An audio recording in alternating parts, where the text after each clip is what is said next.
গত কয়েকদিন আগে পীর সাহেব মধুপুর হুজুরের সঙ্গে সাক্ষাৎ করে আসলাম। হুজুর বলেছেন যে আমি তো মক্কা শরীফ যাওয়ার পর থেকেই 3বার মেডিকেল গিয়েছিলাম, অসুস্থ ছিলাম, বারবার দোয়া করেছিলাম যে আল্লাহ তুমি আমাকে যেহেতু এনেছো মক্কা মদিনায় এখানেই রেখে দাও, বাংলাদেশে আর ফিরেও না, আমার মৃত্যুই তুমি এই জমিনে ঘটিয়ে দাও। হুজুর বলেন কিন্তু এত চাওয়ার পরও মৃত্যু আমার হলো না। আমার চোখের সামনে একাধিক জনের মৃত্যু হয়েছে, যেমন হুজুর নিজে কারগুজারে শুনিয়েছেন তারই কাফেলায় ফরিদপুরের একজন ছিল, জামাই বউ একসঙ্গে গিয়েছে হজে। এখন হজের মধ্যে তওয়াফ করা লাগে না, বাইতুল্লাহকে মাঝখানে রেখে তওয়াফ করে। তিনি বলেন যে আমি চোখের সামনে দেখছিলাম ওই আল্লাহর বান্দা তওয়াফ করছিল, তো 5 চক্করের পরে, তওয়াফ মানে কয় চক্কর? 7 চক্কর। তো 5 চক্করের পরে মানে চক্কর 2টা এখনো বাকি আছে। এক সুযোগে হাজরে আসওয়াদ তো অনেক ভিড়, ওদিকে তো যেতে পারেই না, এক সুযোগে আল্লাহর বান্দা রুকনি ইয়ামানে শুধু স্পর্শ করতে পেরেছে। এটা স্পর্শ করে সঙ্গে সঙ্গে আনন্দে চিৎকার করে উঠেছে, আল্লাহ আমার জীবনটা কামিয়াব হয়ে গিয়েছে। হুজুর বলেন বাক্যটা বলতে দেরি, বেহুশ হয়ে পড়তে দেরি। সেখান থেকে সবাই ধরে ধরে মেডিকেল নিল, কিন্তু নেওয়ার আগেই মৃত্যুবরণ করলো। আল্লাহর বান্দা আল্লাহর মেহমান হয়ে গেল। হুজুর বলেন এগুলো দেখতাম আর আফসোস করতাম যে এই বুড়ারেও আল্লাহ যদি এই পবিত্র জমিনে রেখে দিত, আমার কবরটাও যদি এই মক্কা মদিনার মধ্যে হতো। কিন্তু বলেন যখন সফর শেষ হয়ে যাচ্ছিল তবুও মৃত্যু হচ্ছিল না, তো তখন দিল সাক্ষ্য দিচ্ছিল মনে হয় কিছু কাজ এখনো বাকি আছে, আল্লাহ আরো কিছু কাজের জন্য হায়াতটা বাকি রেখেছেন। তো হযরত নিজে বলেছেন যে রওজায়ে আতহারকে সামনে রেখে আল্লাহ রাসূল সাল্লাল্লাহু আলাইহি সাল্লামকে বলে এসেছি যে ইয়া রাসূলুল্লাহ আপনাকে সাক্ষ্য রেখে বলে যাচ্ছি ইনশাআল্লাহ সুম্মা ইনশাআল্লাহ আমার জান দিয়ে হলেও আগামী বছর সফরের আগেই, কারণ হুজুর এই বছর 49তম হজ করে এসেছেন, মানে আগামী বছর 50তম হজ করবেন। বাংলার জমিনে এমন দ্বিতীয় কপালওয়ালা কেউ আছে কিনা আমার জানা নাই যে 49 বছর শেষ করে সামনে 50-এর অপেক্ষায়, আর করোনার কারণে গ্যাপ না পড়লে 50 আরও আগেই শেষ হতো। তো হুজুর বলেন যে আমি রাসূলকে রওজায়ে আতহারের সামনে বলে এসেছি যে আল্লাহ ইয়া রাসূলুল্লাহ আগামী বছরের আগেই যাতে সুসংবাদ নিয়ে আসতে পারি যে আমরা বাংলার জমিনে আপনার ইজ্জতকে হেফাজত করতে পেরেছি, কাদিয়ানীদেরকে কাফের ঘোষণা করতে সক্ষম হয়েছে। তাহলে এই 1446 যে বছরটা শুরু হলো, অনেক কাজের একটা কাজ কিন্তু এটাও, আর মাথায় রাখবেন রক্ত দেওয়া ছাড়া কখনো সফলতা আসবে না। অন্যান্য জমিন যেখানে যেখানে কাদিয়ানীদেরকে কাফের ঘোষণা করা হয় দেওয়া ছাড়া হয় নাই, রক্তের দ্বারাই হয়েছে।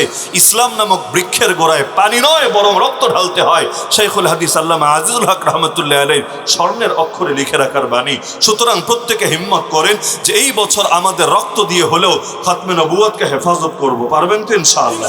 দ্বিতীয় হিম্মত হবে আজকের এই তারিখে পহেলা মুহররম আমিরুল মুমিনিন খলিফাতুল মুসলিমিন ওমর রাদিয়াল্লাহু আনহুকে যদি শহীদ করা হতে পারে, তো কেমন শাহাদাত যে নিজে চেয়েছেন লম্বা হায়াত পেতে আর এমনি একজন এসে মেরে দিয়েছে, বিষয়টা এমন না।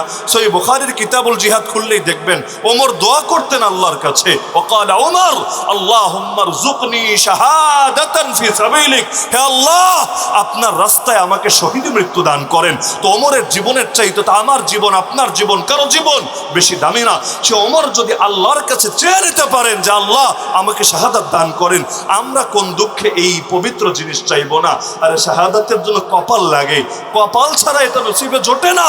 এটা তো এমন এক কপাল লাগে, বাজারে যখন মাল কিনতে যান তাহলে কোয়ালিটি কম থাকুক বেশি থাকুক সবাই কিন্তু কেনে, হয়তো কোয়ালিটি যেটার বেশি টাকাওয়ালারা কেনে, যেটার কোয়ালিটি কম যার পয়সা কম সে গিয়ে কেনে, কিন্তু যেটা পুরোই নষ্ট গন্ধ বের হচ্ছে ওটা কেনার আগ্রহ কিন্তু কেউ দেখায় না। এমনকি দোকানদার বিনামূল্যে দিতে চাইলেও নেয় না, যে তোর পচা মাল নিয়ে আমি কি করবো রে ভাই, যেই ব্যাগে নেব ব্যাগটাই লস, আমার এই ব্যাগের দাম 5 টাকা 10 টাকা এটাই নষ্ট।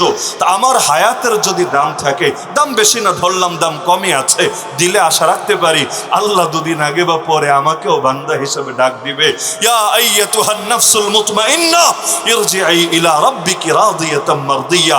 আর যদি আমি একেবারে পচে যাই, দুর্গন্ধযুক্ত হয়ে যাই, তাহলে তো এটা আশা করাও মুশকিল হবে যে আমার আল্লাহ আমাকে ডাক দিবে। সুতরাং শাহাদাত তো আমাদের জন্য লোভনীয় বিষয়, শাহাদাত হ্যায় মাতলুব ও মাকসুদ মুমিন, না মালে গনিমত না কিশোর কুশাই। তা আমরা প্রত্যেকে ফিকির করি যে আমার হায়াতের যদি দাম থাকে, শাহাদাত আমার জন্য লোভনীয় বস্তু হবে, কারণ শাহাদাত মানে আল্লাহ আমার প্রাণকে কিনে নিবে জান্নাত নামক মূল্য দিয়ে, মাগনা মাগনা না, পণ্য হবে আমার প্রাণ, মূল্য হবে জান্নাত। জান্নাত ইনশাআল্লাহ। যার কারণে শহীদের রক্তের প্রথম ফোঁটা মাটিতে পড়ার আগেই রব্বুল আলামিন তার অতীতের সব পাপ মাফ করে দেন, এমনকি তার রূহটাকে নিয়ে জান্নাতের সবুজ পাখির ভেতর ঢুকিয়ে দেন। সুতরাং শাহাদাতে কোনো ভয় আছে? শাহাদাত নিয়ে টেনশনের কোনো কারণ আছে? আরে মুসলমান যদি খালি এক মৃত্যুর ভয়কে জয় করতে পারে, পৃথিবীর কোনো বাপের বেটার ক্ষমতা নাই মুসলমানদেরকে দমিয়ে রাখবে। আজকে সারা দুনিয়ার মানুষ মুসলমানদেরকে মৃত্যুর ভয় দেখায়, কেউ জেলের ভয় দেখায়, কেউ ফাঁসির ভয় দেখায়, কেউ ক্রস ফায়ারের ভয় দেখায়, কেউ গুমের ভয় দেখায়। আরে যে নিজের প্রাণ আল্লাহর কাছে বিক্রি করে দিয়ে আল্লাহর পক্ষ থেকে কবে ডাক আসবে এর জন্য তরফাতে থাকে, আরে তার কাছে জেলে কি, তার কাছে ফাঁসি কি, তার কাছে গুমে কি, তার কাছে রিমান্ডে কি? যেভাবে হামাসের ভাইয়েরা মৃত্যুর ভয়কে জয় করেছে, যেভাবে আফগানিস্তানের মুজাহিদরা মৃত্যুর ভয়কে জয় করেছে, যখন তারা আল্লাহর কাছে তাদের প্রাণকে বিক্রি করে দিয়েছে, পৃথিবীর বাতিলদের কদমগুলো পর্যন্ত তাদের সামনে নত হতে বাধ্য হয়েছে, মস্তক পর্যন্ত নত হতে বাধ্য হয়েছে। তা আমরাও আমাদের প্রাণগুলো আল্লাহর কাছে বিক্রি করি না? বাংলার জমিনে তো অধিকাংশই আমরা 80%-এর বেশি মুসলমান, তাহলে অল্প কিছু কাদিয়ানির কাছে, অল্প কিছু নাস্তিকের কাছে, অল্প কিছু হিন্দুত্ববাদীর কাছে আমরা বারবার গালি খাবো কেন? বারবার ওরা আমাদের উপর মাস্তানি দেখাবে কেন? আরে আমরা যদি একযোগে ময়দানে নামি, ওদেরকে তো টর্চ লাইট দিয়েও খুঁজে পাওয়া যাবে না।